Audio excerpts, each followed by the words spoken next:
Hi everyone.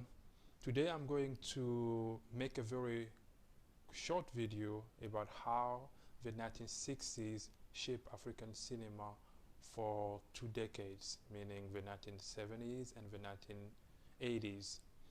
As a reminder, the 1960s in Africa is an era of political independence for most countries, meaning that at that time Africans for the first time could use the film medium to tell their own stories without going through the colonial lenses.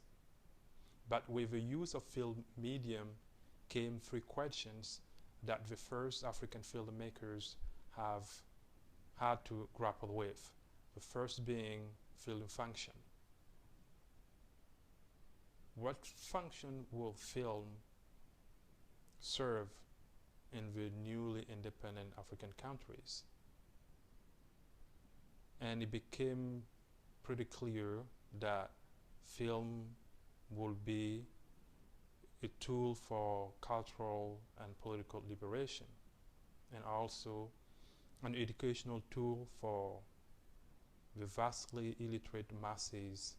In that regard, Samben Usman refers to cinema as the evening school for the masses. The second question that the first filmmakers had to deal with was thematic treatment. What were the priority themes that should be addressed? Looking at the corpus of that era, one can definitely say that okay, there are two. The first one being the anti-colonial discourse, and the second being the critique of the African new leaders. And that is evidence in films like Black Girl and Hala, both by Samben Usman.